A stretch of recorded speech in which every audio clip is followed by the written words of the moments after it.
Uh,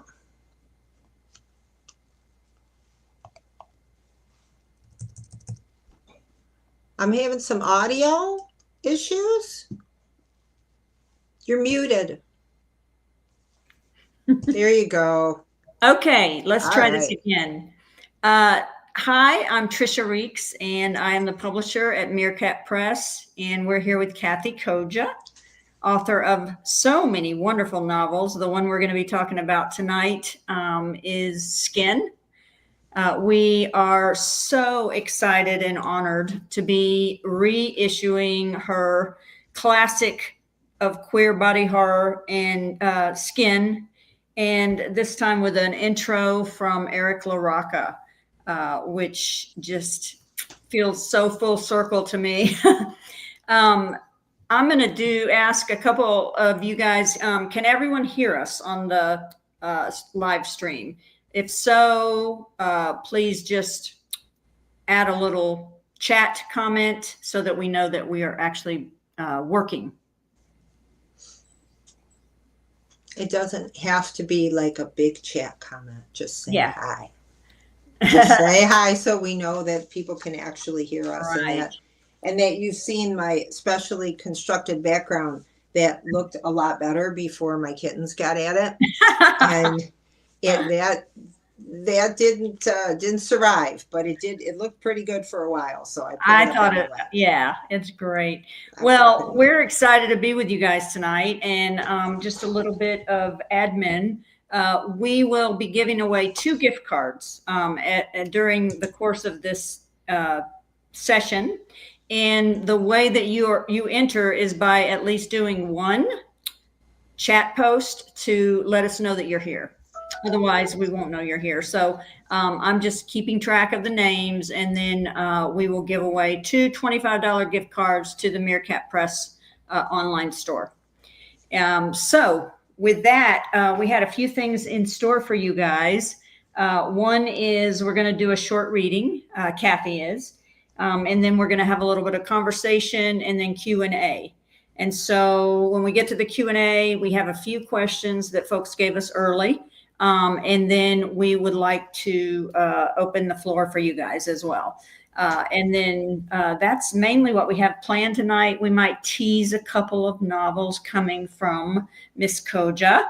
And we may not. I don't know. We'll just think about that. But in the meantime, uh, just quickly, Skin is my favorite novel so far of Kathe Koja's, and I haven't even read them all.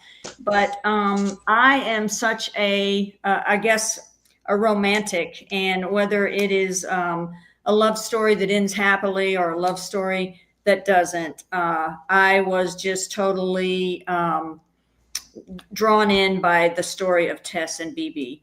Those 2 characters, I love them. I'm probably definitely on the in the Tess camp if I had to choose. But I loved that relationship. I cheered and championed it the whole time, knowing good and well where it was going to end up. But it didn't matter. That it was, the journey was so worth it. So I'm really excited to have Kathe read a little bit from this wonderful novel. So, Kathe, take it away. Thank you for that introduction, and thank you for loving Skin, and thank you for bringing Skin back into print in such a beautiful, beautiful edition with the swag that is so cool and so heartfelt too. There's a beautiful bookmark and with BB's eyes from the poster, the Surgeons of the Demolition Show. And one of the things I love the most about working with Trisha is that we are so simpatico creatively, and when we get to banging and talking about what a book's going to look like or what are we going to do or what's going to happen, ideas just go back and forth, and it's very collaboratively rich. And for a book like this in particular, which is about collaboration, which is about how an idea can go further and further and further depending what energy is driving it, and sometimes too far. But it's again, it's just a rich environment to work on books with Trisha. I am just over the moon. That's why we've done so many, and we're not done. We have more coming. But back to Tess and Bibi, and someone had written in one of the original reviews of Skin, I think it was in Washington Post, I think it was Paul DeFilippo, said that this book to him read like a Greek tragedy, in that you could see what was going to happen. You could see what was going to happen. You couldn't stop what was going to happen, and you wanted to see it anyway. So, and with that in mind, the first section that I wanted to read is when Tess and Bibi move in together, and Bibi is talking about what she wants to do with the work that she's doing. Bibi's a dancer. She works in this dance troupe, theater troupe. And when Tess moves in, the first few days were transformation. Dance studio to workplace. It was not so hard. She used the ballet bar to hang scrap pipe. She tried not to think what she must sell to keep this place. Bibi stopped by, perched, while Tess ran cables, hung lights, positioned panels. Apparently, the troupe, Bibi said, had become intolerable, and some director chewing at her lips, sharp little teeth.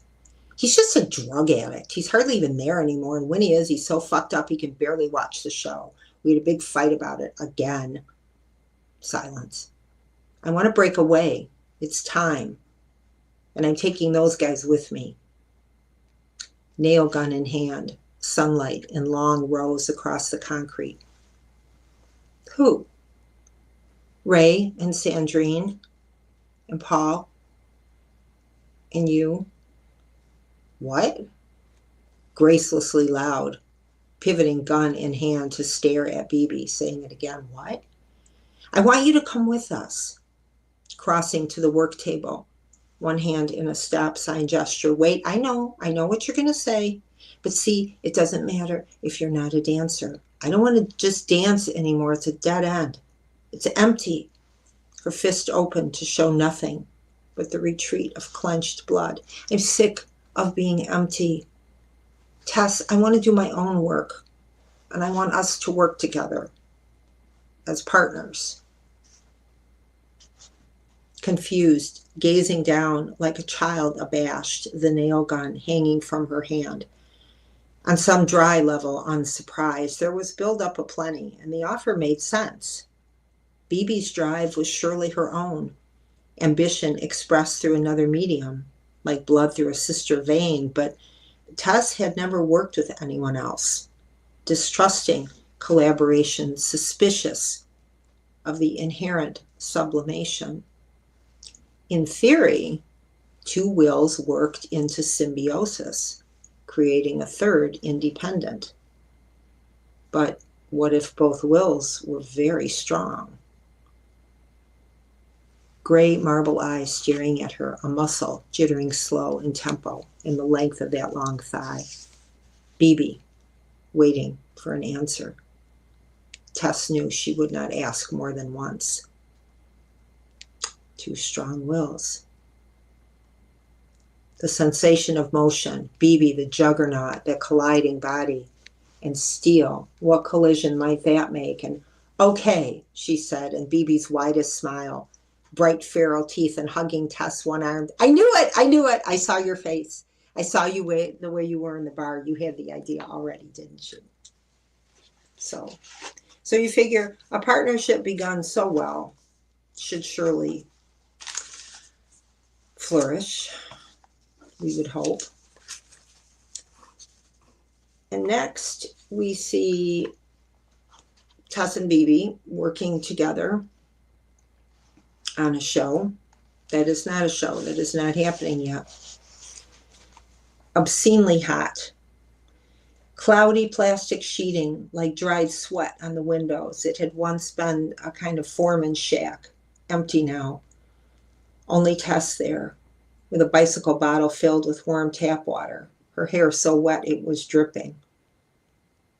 Heat aplenty there on the foundry grounds, site of old burnings, old metallic immolations. At first, Tess had thought it a wonderful kind of omen, the biggest burn of all, metal, running rivers.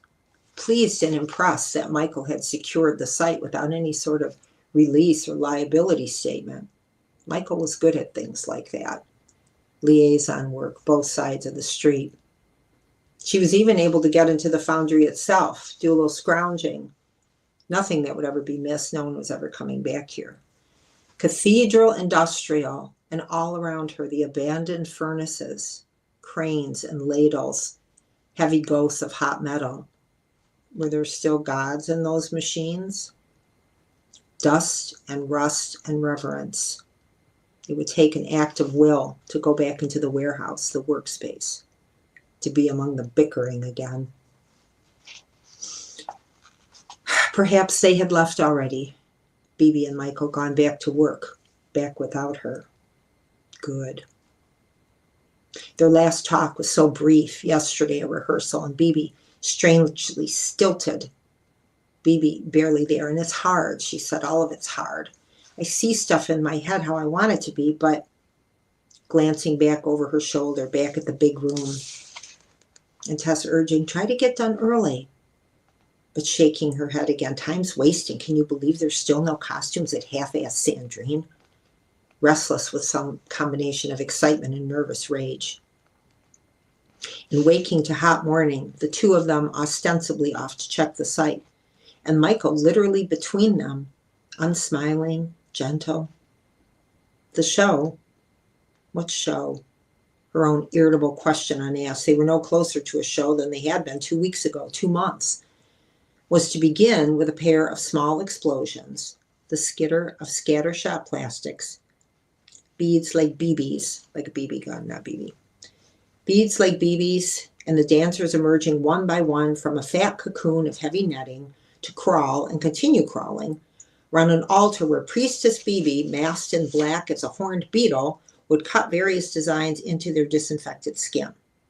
Paul would receive the most extensive cutting, and Andreas aboard as well as backup, of course. Then more explosions, getting progressively larger, mimicked by the spray from Nikki's scattergun, plastic to glass as the triple deaths, one of Tess's constructions, prowled the edges of the crowd.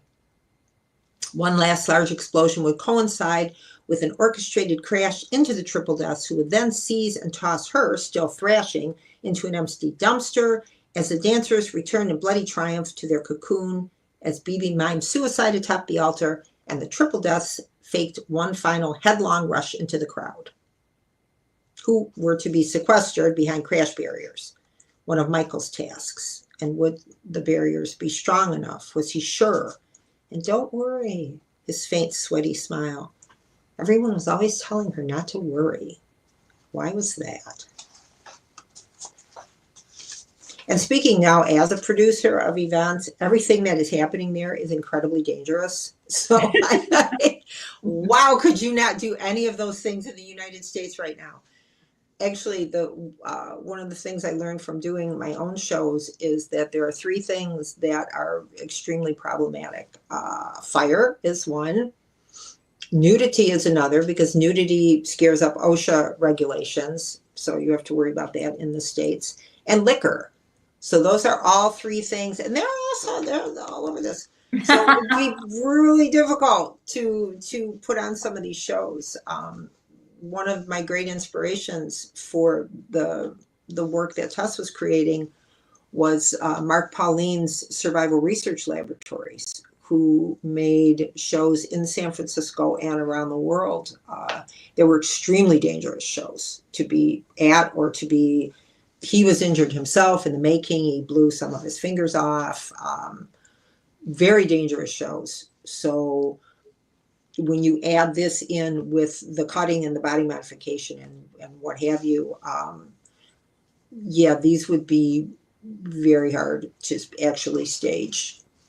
Not as hard maybe now, not as hard then as now, but it would be real tough to do this legally in the States now. So that's like a sidebar of why I don't do show of skin. Can't be done. So, Kathe, I I don't know what I was reading in 93, but it wasn't body horror. Tell me, how do you define body horror? And at the time you wrote Skin, did you know that's what you were writing? Were they were they calling it that, or what was the landscape like? I think readers now are more attuned to some of the I won't say categories, but some of the striations of what is happening in horror or dark fiction or weird fiction or in that world. I don't think necessarily, I could be totally misremembering because it was a long time ago. But I don't recall that as a subset. I know splatterpunk was a thing back in the day. And so this probably fell under that rubric.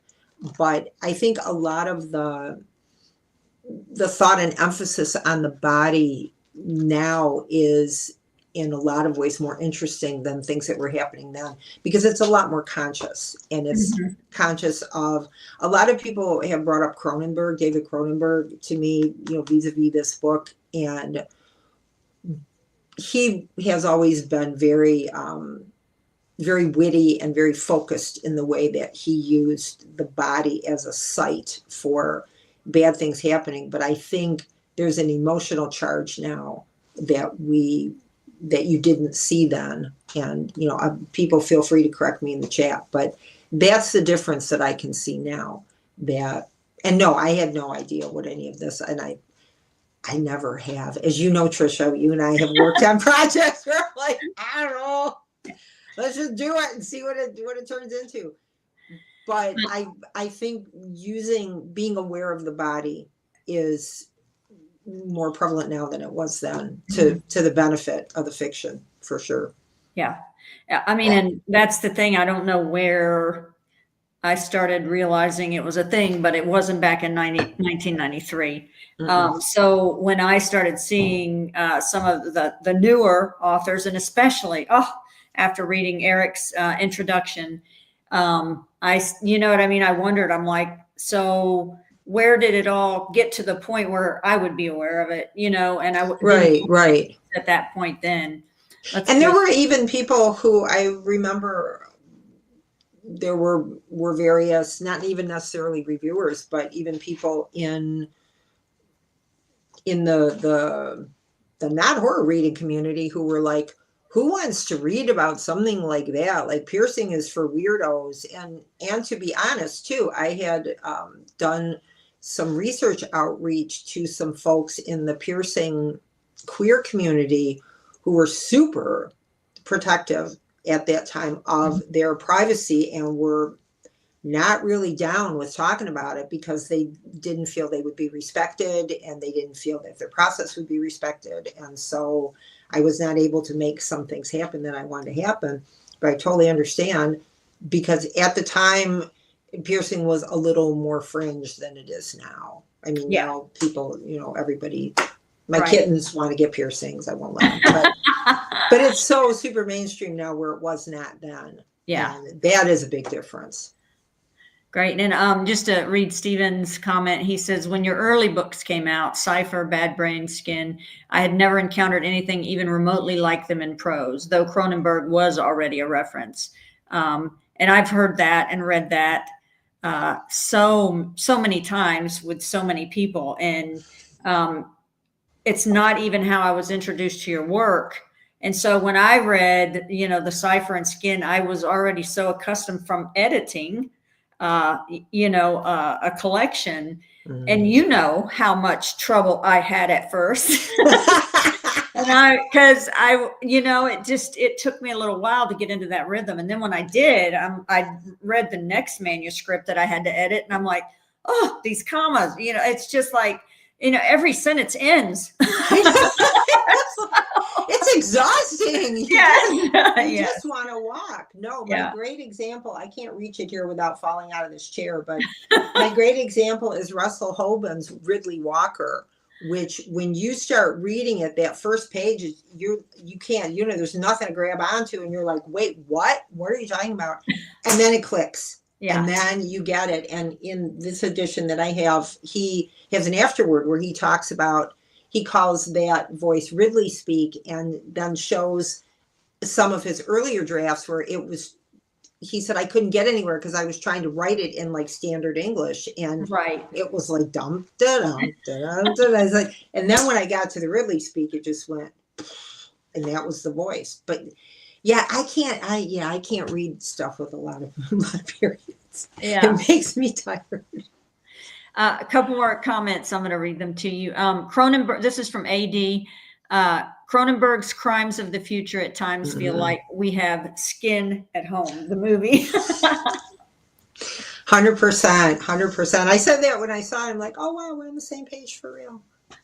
Right. And then I don't know if I'm pronouncing it right. Is it Sunny?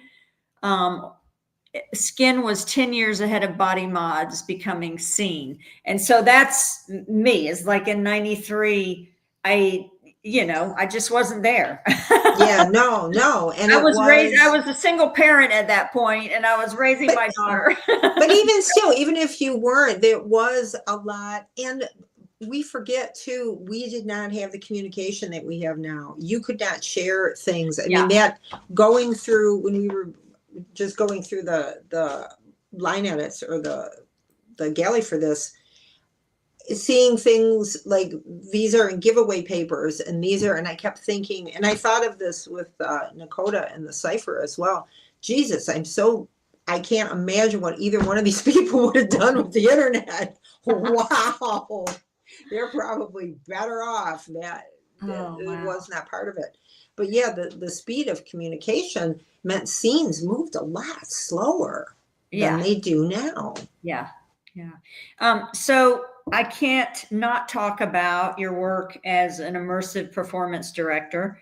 And I guess I am aware of, many of the performances that you directed, that you organized. So which came first, the chicken or the egg? Was your interest, had you already started doing that? Or was it your interest in that in the future that was starting to, I guess, present itself in Skin? How did it was, it is funny because this was like a callback to, because while I was writing this, I had to remember where all of these people were during these scenes where these big shows are going on and it's all chaos and all this shit's going on. And I'd have to go, okay, all right, she's over here, they're over here. And I had to keep all these people in my head, spatially to figure out where they were. Whoa. So it was kind of a preparation for, I didn't start doing shows until my books, the Under the Poppy trilogy, the Gay Victorian Puppeteers in a Brothel book and books. And that came about quite organically. I had done a book trailer that was super fun, and the people that I worked with, and shout out to Diane Chuckledge, who has worked on many performances with me. We did this trailer and it was so fun. It was shadow puppets and only human beings and shadow puppets. And it was so much fun that I thought, well, this book is so theatrical. I wonder if we could do more with that. And then that just started the ball rolling. And then I did a bunch of shows. And then the plague came and shut everything down. So, well, I guess in some ways it's good you had not started when you did Skin, because if you tried to do any of that, I cannot imagine. And people have queried me about it too and said, have you ever thought of, you couldn't, again, I mean, I hate to be like a producer bore, but I can't imagine the liability insurance that would be involved. And that was even becoming difficult in the shows that I was doing, because there were incidents in other performances around the country where some performers felt unsafe. And so it became almost impossible to be able to say, well, I'm going to have an environment where performers, forget about stuff being on fire, but even where performers and audience are in the same space. And the underwriter said, well, you have to tell me they're not going to touch. And I said, I can't. What if somebody stumbles and somebody, you know what I mean? I can't say that. So yeah, it was becoming a real pain in the ass. Yeah. A couple more comments, just because this is interesting. FXMDM says Nakota would be running a 40+ person polycule cult, which is absolutely true. For a while. For a while. Oh, and then also Kyle says Nakota would have loved the early 2000s shock websites. I can't. How that would have escalated shit, though. Can you imagine? Oh my God. Yeah, no. Oh no, the stream. No, the stream must stay out of. And this is, it would have been an underground show. This is from Sony again. So yeah, it would have obviously been, an underground show, but so what, of the things that you've had happen in your actual performances, would any of them happen in Skin? Oh, yeah, a couple. Naming no names. There was, I had an incident with a performer who was chemically altered at the time, and we weren't sure how bad. I laugh about it now, but it was horrifying. Again, that's the kind of thing you don't want to happen, because you want everyone to be doing their thing and not doing it, or being like it's only fun when you read about it. When you're the producer and you're standing in the back of this place going, oh my God, I think she's fucking high. That's bad. You don't want that. So yeah, that could have happened. And actually, it was interesting during a production of an immersive production of Alice in Wonderland. There were two performers who, one is murdering the other one. The Red Queen is killing off the Tweedle. And in our reimagining, we only had one. We didn't have Tweedledee and Tweedledum. We only had one Tweedle, and our Tweedle was kind of sweet and emotionally broken because their other half was gone. And so they just stayed in their little room and had candy and colored lights, and everybody loved the Tweedle. And at one point, the Red Queen just chokes her out and leaves her dead on a couch in the hallway. But people got really upset by that. And sometimes in some of the evenings, because the Red Queen would also go after other people, and they would physically get between the performers. Oh, and wow. That too is dangerous, because I know you're really into it, and I hate to reinstall that fourth wall, but these people know what they're doing. And if you get between them, you're throwing them off, right? Mm-hmm. You're throwing them off from their blocking, and somebody could get hurt. So yeah, sometimes I would have to pull people back. Once I barred some people in the ladies' room and wouldn't let them come out because they wouldn't stop. It's like, my dudes, I appreciate your dedication, but someone will end up hurt. So yeah, that's always the fear. And that, looking back on this, is what I didn't know then. So mm-hmm. I definitely could not have written this book now, because I'd be going, no, you can't do that. You can't do that. Yeah. So there are a lot of tortured, obsessed artists in your work. So do you consider yourself a tortured, obsessed artist, or are you just channeling the ones that you imagine or have met? Or I would say focused. I don't know if I would say obsessed. Right now I'm tortured because my back is killing me, because I was finishing. This is over 55. I know, right? Yeah, it's like, this is like classic writer problems. But yes, I think the torture might be part of the landscape, in fact, when you are a younger artist, because there are so many things you don't yet know about your process. And you're really scared about that, or you're really maybe overconfident, and that's in any discipline. That's as a writer, an artist, musician, whatever. You might not know enough about your own process to trust it. And you're constantly thinking, and I think I know every time I finish something, I think, was it good? Are we sure it was good? Was it the best I could do? Could I have done something better? Is there anything I could have done? And in fact, Trisha can tell you that I sent her a final. manuscript this week. Like, wait. No, this is the final. Yeah. And then I did it one more time and said, no, I swear to God, this is the final. But yeah, there's always that uncertainty. And I think some of that goes away the more you have been you learn that you're trusting the process, not yourself. And that makes it so much easier. So, but yeah, my back hurts. So. Yeah. So other than your back hurting, you talk about that, when you're a younger writer, what's the biggest changes that you can think of that you as a writer now compared to you coming out with those first 3 books, new, learning yourself, learning your art? I think that the confidence in the process is the biggest change. And the confidence too in the readers, because I have really come to believe, and hand to God, I believe this more than anything, is that the books will find the readers. That has happened to me over and over and over again as a reader. Mm-hmm. And I've heard from people throughout the years about this book and other books of mine saying, oh, I read this when this happened, or this happened to come to me, or somebody gave it to me, or I just stumbled over your site, or whatever. There is a web of connection going on at all times. And if you're doing your work and putting it out there, you're part of it. And that takes you don't feel like you have to, there's no pressure. You know that the only pressure is to do the best job that you can do and get it out there. And then wait. And then a book of mine that came out last year called Kathe the Ghost was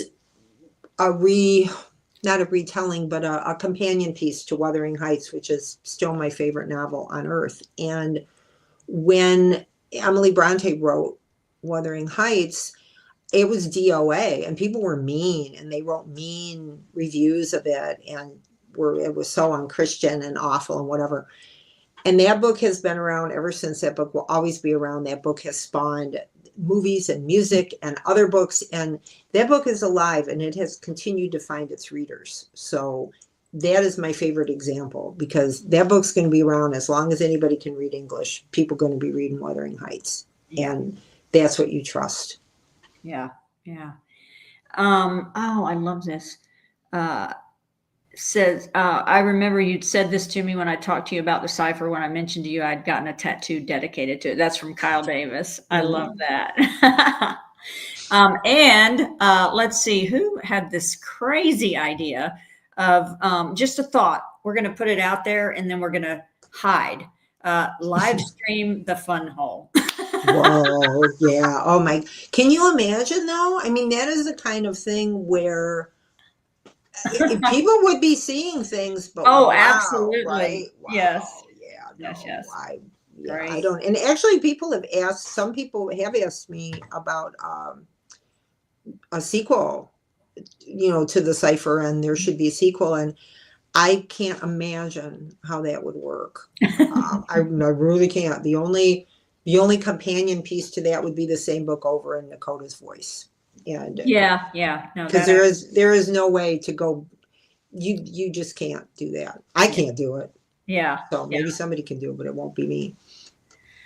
Well, I'm like to go ahead and, we have plenty of time to open it up to any questions through the chat.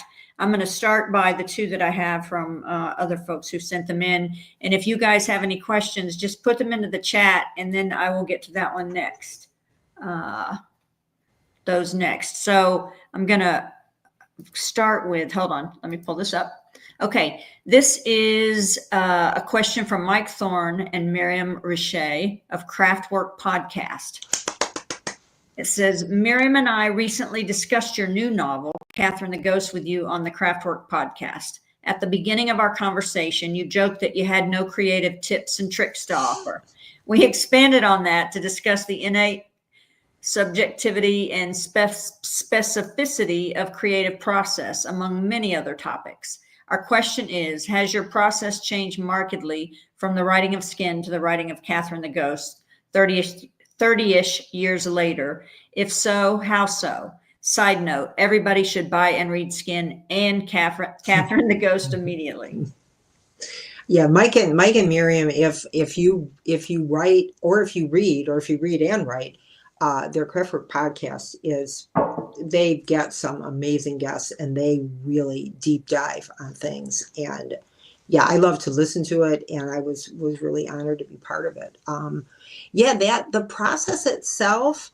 Um, the more you trust the text, the better off you are, and that took a while. It took a while to understand that. The best metaphor I can think of is if you're driving a car, sometimes you just let the wheel turn, right? You don't keep it's going to snap back in your hand. You don't have to you need to do less than you think. You're part of it. You need to be precise and focus on what you're doing, what you're making. But a lot of it is just getting out of the fucking way. Get out of the way. Let things happen. I saw that happen over and over again in shows as well. Or when Trisha and I are talking about things that we want to do, or well, what if we did this? Or what? And it builds on itself so quickly. If you just don't force it, get out of the way. And if you are forcing it, something's wrong. And you should not do that. You should not get in the way of what's trying to be made, because if you do that, again, I can't reach it here because everything in here is trashed, but Rick Rubin has a really good book called The Creative Act, and that anybody who makes, it's really worth reading. And he talks about that a lot in there too, about getting out of the way and stop thinking it's about you as a creator and keep the focus on what you're making, and things will go a lot easier. So that is the big change. And my back hurts more, but other than that, There's a definite back there is a back theme. there is a back theme today. I've had to switch chairs because the kittens that we have recently adopted now use my office chair, and so I'm using this other janky chair, and this janky chair isn't cutting it. So like, you guys, stop being so cute and sleeping in my chair. Oh well, I'll just take this shitty kitchen chair. So yeah. So we're going to have to come to a meeting of the minds on that, because this ain't happening. Great. Okay. Next question. This is the last one that we had sent early. This is from Charlie. The industrial music scene was known for using tools originally designed to create and destroy to make unlikely music. Art through damage with rhythm. Was this an influence on the art made by Tess and Bibi? Yes, it totally was. And a lot of, like, I look at some of the German music that was being made then, and is even still being made now, that was very hardcore industrial and very repurposey and very emphatic in the usage of things that were maybe not meant, they were definitely not meant to make music, but they made music out of them anyway. And there was a thing that I wanted to read, if I can find it quick. I won't waste everybody's time, but it's from a book called Please Kill Me, which is about the origin of punk music. And of course, now I don't have it correctly bookmarked, but this guy, a writer and an artist called Ed Sanders, talked about how punk to him was the idea of the drums of doom. The drums are always drumming, and you don't know.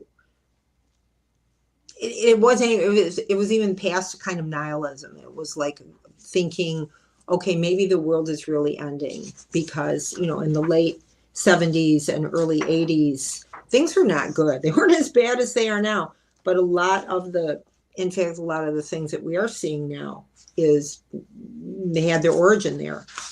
And this idea that we are creating this new art form out of nothing, and some of us can't play, and we don't have instruments, and we're wearing shitty clothes. And there's a great essay about punk being remade as couture by a woman called S.S. Fair, who used to write for Sounds magazine in the UK. And she says, I remember being in those bathrooms, and girls were wearing these cat in the hat scarves and these crazy little slips that they stole from their grandmas, and everyone was broke. It wasn't like we were going, oh wow, we're it's like they were broke. They were putting these outfits together, that was part of it, was saying, we don't even have money to do this. We're not going to let money tell us what to do. We're not going to let anything tell us what to do. So, and like all scenes, Charlie and I have worked on many things together, and I'm going to work on more. But so much of what happens in a scene, you know, they arc and peak and fall. They arc and peak and fall, or they splinter and they turn into something else, and sometimes the more you let in the accepted way of doing things, like accepted instruments or money or whatever, the faster it splinters, because it's not really made to do that. Not that artists shouldn't have money. Artists should have all the money. But that's, you know, that's what I mean. It's when the more you try to do something in an accepted way, sometimes the worse it gets and the faster it dies. So that's the very long and rambly answer. But yes, it was. A lot of the music that I listened to too, I would listen to over and over again to kind of keep in that mode. And some of it was drone stuff, and some of it was like really loud. I listened to a lot of Susie and the Banshees, which is why I love the eyeballs on the. Now it's not even on there anymore. There was the other thing back here. The surgeons say the cats took it down. But those eyeballs of Susie Sue were so iconic, and that's that same look, that same, and you know, BB just takes it further and further and further. Yeah. Great. So this is a good question, because the last time this got asked, I discovered Maurice. So this one's from Gordon Brown. It says, earlier you referenced Ridley Walker by Russell Hoban, and that's the first he'd heard of either, but looked it up and it looked fascinating. Any other books, authors you believe deserve more attention? And I know that's a big question, and don't worry that you don't get them all, but give us. People should be reading Eric LaRocca. People should be reading Haley Piper. People should be reading. Right now, I'm not reading a ton of fiction, because when I'm writing, I don't read a lot of fiction for obvious reasons. But those two writers are writers that people should be looking at. People should definitely read Russell Hoban, and he's one of my great touchstones, because I came to him through a children's book, a chapter book called The Mouse and His Child. And it's about these two clockwork mice that it's completely existential. It's incredibly harrowing. And I think there's a cartoon of it, which I'm afraid to watch. But it's so good and so dark and so sad and heartbreaking. And it's everything. And I'm reading this and going, man, this guy's like the best. And then I found out, then I came to Ridley Walker through the Under the Poppy stuff, through the puppet stuff. And that this same person could do these things, the same things, just blows your mind. And the idea that somebody, I mean, and this is where structure comes in too, the idea that, you know, a publisher or whatever might say, well, you know, we love that Mouse and His Child book. And can you do one, but maybe like with a cat this time? Or what, you're going to do what to what now? You're going to do this post-apocalyptic, weirdly written and not even in basically English. And what am I supposed to do with that? So those kinds of writers who have this, who they don't necessarily have to have, what do I want to say? They don't have to do a lot of different things, but they have to be free to do the things that they are wanting to do. And those are the voices that I like to follow. And both Haley and Eric are people I think people should be reading, because there are those kinds of writers. They're going to do what they want to do. They're going to do what they feel called to do. So I'd like to go on the record and say, Trisha has never said to me, can you write another book like about a hole? Or can you do anything like I did that? say it'd be nice if there was a graphic novel. You did say that, and I think that would also be very nice. Actually, that might be like the preferred format. That would be super cool. No, I would love that. But yeah, without that kind of freedom, it is real hard to do the things you need to do. Mm-hmm. The next one is from AD, and I gotta say, skip down a couple. and this is a comment for you, Kathe. Also, your hair looks amazing. And how do you think I feel to come on here? I spent so much time on my hair knowing I was going to be on camera with Kathe. So anyway, how has writing about the ugly truths of love changed your relationship with the concept? I think it's the most honest way that we can look at those feelings. I really distrust. It's like when you meet couples who say, "We never argue." And you're like, either you're a liar or one of you is going to snap, because it is not possible to be in any relationship of any depth where there is not some kind of conflict. That's just normal. And a lot of that is how things operate and grow. And, the friction is nutritive. And I think the problem, and actually we talked about this at, I do a reading series called Pale Green Pants at the greatest indie bookstore in the world, Toadvine Books in Berkeley, Michigan. Woo!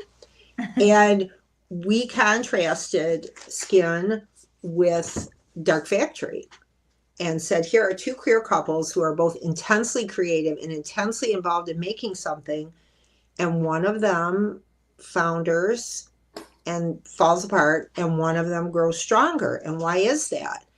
And a longtime reader of mine, Bradley, piped up from back and said, communication, which was 100% true. That is what Ari and Felix can communicate, imperfectly sometimes, but they do communicate. And Tess and Bibi were always at, and that's one of the reasons why I read the beginning, that section where Tess is thinking two strong wills.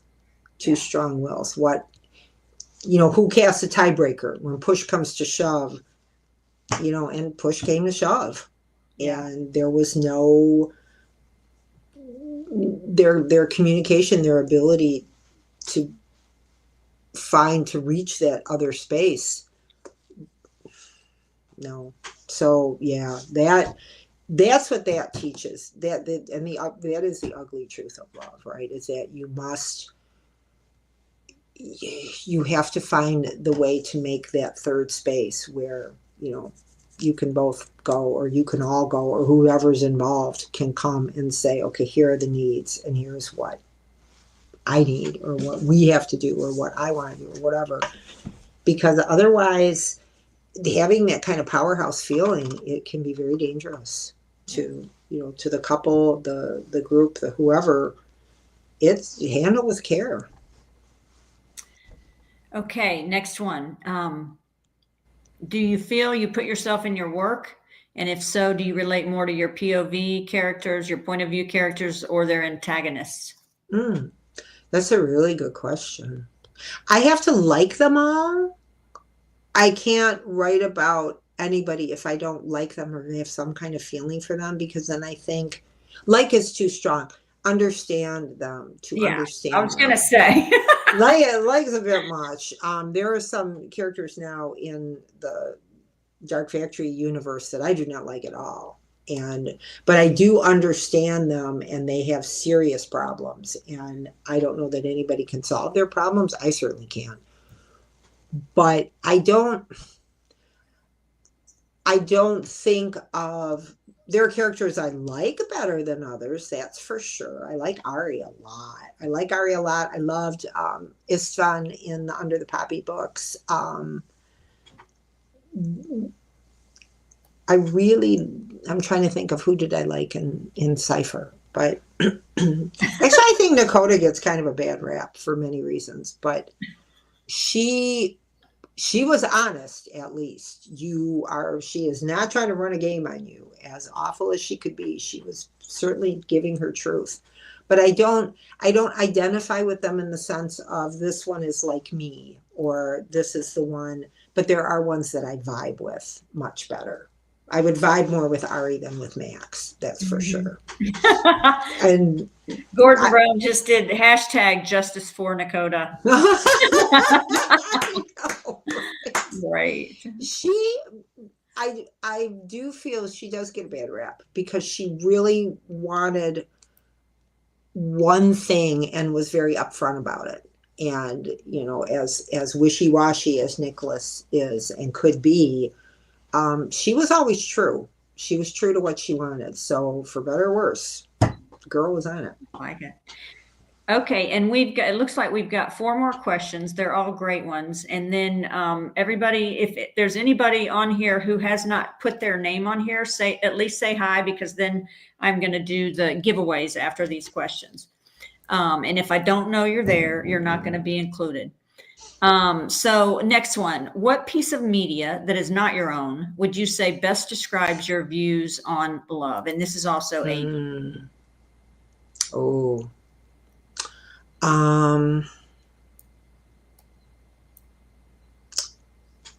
Okay, this sounds off topic, but it isn't.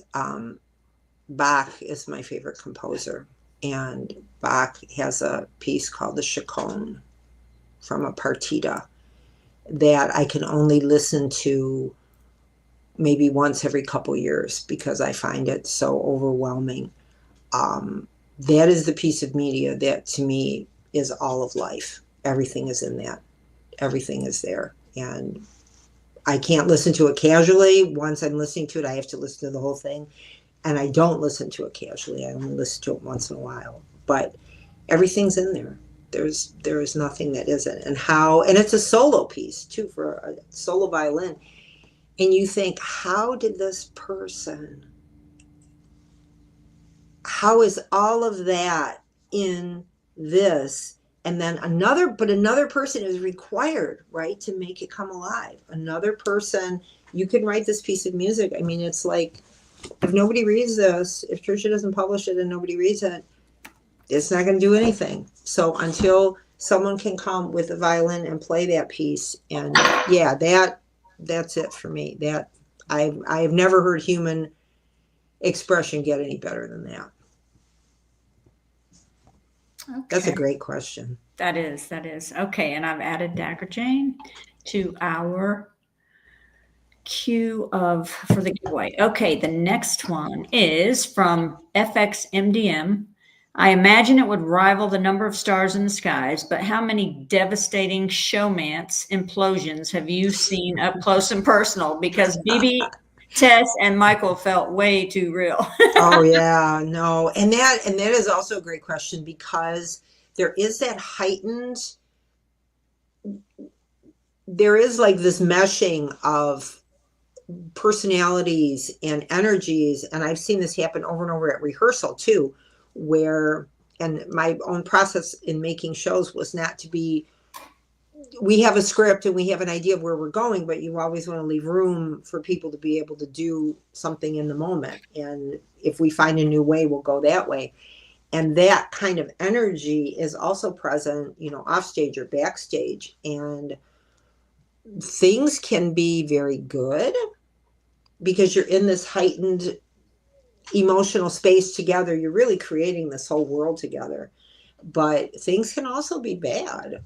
And in some ways, people are bringing the best of themselves or the fillet of themselves, if you will, to this kind of creation. And most of your bullshit gets left outside because you can't make something with a bunch of people if everybody is bringing their bullshit into the room. So if you leave your bullshit outside, that's a whole bunch of part of you that nobody has to deal with, which is quite refreshing. And so, yeah, when hearts collide, right? So, but yeah, Michael, I would argue, is far more of a villain than Nakota because Michael is not true. Spoiler alert. But he is not true. He is not true. So, yeah, I did not like Michael. I could understand him, but I did not like him. I do not like him now. It's like every good novel has to have a Michael or two. some kind of although, you know, arguably Tess and BB were their own problems. So if it wasn't him, it would be some other shit. Okay, this is good. Let's see, not skin related, but how did you write Robin Tobias?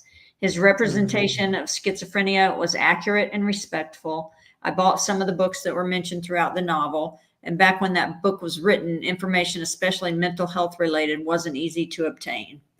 No, it was not. And I always tried to be super scrupulous in my research. And there are drugs and modalities available now that were not then, but I tried to make sure that I was as accurate as I could possibly be, and understood that I could not understand what it was like, but I could try to represent it as well as I possibly could. I like Robin a lot too. And Robin was very true. Robin was nothing but true. Grant was not so true. But when you are trying to create someone else's reality, especially if there might be some stigma or friction associated with it, you have to be extremely careful not to add to that. And actually, I felt that a lot.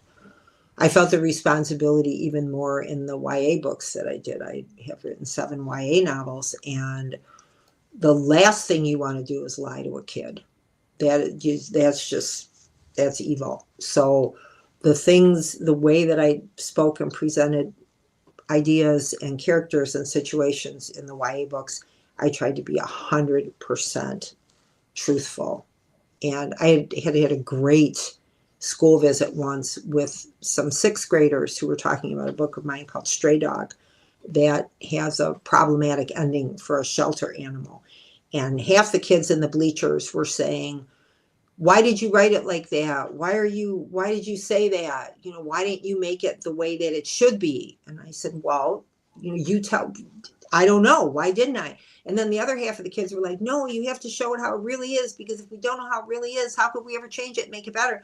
And then they just started talking to each other and going, well, I think that, you don't ever want to do anything to pollute or upset that kind of thinking and mind and eagerness and energy. So I was extra careful then, even more careful than with the grown-ups. But respect was at the heart of that book and of everything, anything you're trying to create. You have to respect what you're trying to portray. So at the end of this, when you do a little teaser, you can share that you're going to be very respectful to the archers when you go out. Oh, anyway. Okay. Last question, and then we'll do the giveaways. And these have been wonderful questions. These chef's kiss. Yeah, these are so much fun when there's a lot of engagement. So we really appreciate you guys. This is from KQ. Fascinated by your comments on music and skin. Is there a playlist to accompany the novel? There is not. We could make one though. Yes. Let's do it. Let's do it. I'm going to write that down right now. Skin playlist. No, there isn't, but that's excellent. Great. Because I do work to playlists when I'm writing. Everything I'm writing has a playlist, but we will create a new one for this new edition. Great. And this is a couple more comments, and then we're going to get to the giveaways. The Surgeons of the Demolition shows reminded me a lot of the Throbbing Gristle shows. Obscene, transgressive, and utterly absurd. Another, Dagger Jane says she also likes your hair. Kathe has the best hair. Just period. My hair is always living its best life. No matter what else is going on, my hair is living a good life. And there was one. Okay, this is from AD. Besides, she would love to hear more about your cats, which it's a great story. But thank you so much for your books, your honesty, and the amazing stories you've brought into the world. And I would like to second that. Thank you, everyone who reads them, and thank you, Tricia, for presenting them to the world and making sure that this is a book that is available in print for anybody who likes it to be in print. And it had not been in print for many a moon, and now it is. So that's thanks to Meerkat and Tricia. You guys give me 1 second. All right. The first winner is FXMDM. And the second one is Joel Z. So, in order to collect your $25 gift card, Meerkat Press gift cards, I'm going to put right here an email address. And we would like for you to reach out to us. It can be tomorrow. Just say that you are one of the winners of the gift cards, and we will send you a digital gift card. So. And there are so many stupid great books that you will want to buy from Meerkat Press. I have got to tell you, one of the things that I wish for Trisha is for people to understand how wide-ranging her list is. She has writers from all over the world.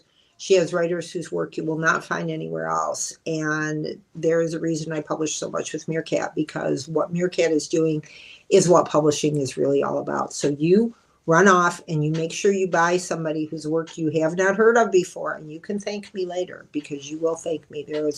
It's just a stupid great list.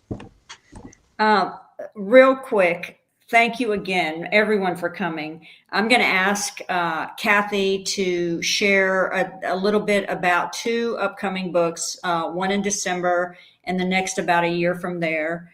And when we talked a lot about the immersive performances and all that thing. And when I think about Kathe, and especially in the context of the next book she's going to talk about, which is part of the Dark Factory series, it's like the pages just, they couldn't contain her. And she's been, sprouting out in different ways for the last 30 years. And so, to be a part of that experience with her with Dark Factory has just been amazing. But anyway, so with that, I am going to give it to you, Kathe, to talk a little bit about your next 2 books with Meerkat Press. All right, the next one, and if you have not gone to the darkfactory.club, CLUB site, do yourself a favor and do that, because as Trisha says, the narrative of there was Dark Factory and then Dark Park, and the narrative around and containing and extrapolating from these books is all happening on that site, and it continues to happen in real time as we speak. The third and final book in that trilogy is called Dark Matter, and Dark Matter will be out at the end of the year. And Dark Matter takes us to a place in the story where the world, if the world has ended, it doesn't necessarily mean it stops. So these are characters operating in a place where things have gotten very dark. Things have cycled into a place where sometimes people need to be even more than their best selves, or more than they ever thought that they could be. And one of those people is one of my favorite characters I have ever written, and Trisha knows that is Bunny Graves. That fucking Bunny Graves is a handful. I love her so much. She is completely 100% pure energy, and do not get in her way. And I love her a bunch. And we are doing some very fun things with Bunny as part of this book. And we are hoping to have some exciting, the launch for Dark Matter will be very different from this one. So we will be doing some strange and funny things for that, and exciting things I think that you guys will like. And the book after that, which we have not talked about yet. We haven't, this is an exclusive. So this hasn't been announced yet. We haven't announced, we haven't said anything about it. But the book that comes out next year is called Shebang. And as Trisha knows, I will be taking archery lessons as preparation and research for this book. This is a book about a woman who has decided that she is going to construct her life as much as she can to protect the things she loves and keep the chaos out until the chaos gets in, and she has to form a very unwilling partnership with someone to save somebody's life. And she's another one. She is very hardcore. And so I'm looking forward to learning how to shoot bows and arrows just so I know what it feels like, right? I'm not going to shoot anybody with a bow and arrow, but I just want to know what is it like, because that's part of the fun too of making these things. And Trisha will also be, she's not talking about herself because she's very modest, but Trisha's own work in art and design will be very much a part of this book. And we plan to do some partnership stuff as well for the creation and the presentation of this book. So stay tuned, because we're going to have so much fun. And we don't want to talk about how terrible and bad the world is right now, but it's terrible and bad. And because of that, we're going to have even more fun and create even more and keep hope and life and everything rolling and growing, because that's the only way out of this is through. That's it. That is, so just to say to you guys, if you haven't already, I highly recommend that you go, sorry, clicking the wrong buttons. I highly recommend that you check out Skin. It's an amazing novel. Love it, love it, love it. And please read Eric's introduction, because there can be no better introduction to this book than that one. Even if you just read the introduction, you'll read the book. I'm telling you, you really need to read that. I know this is hokey, but it almost made me cry. Just because it almost made me cry too. So it's everything you have ever felt when you responded to a book, and Eric says it so perfectly and so beautifully. Yes, that's why I love hanging out with writers, because they say what I cannot put into words. Same. And thank you guys so much. This has really, really been fun for us. And have a great night, and we'll talk to you soon, we hope. Okay. Bye, everybody. Bye.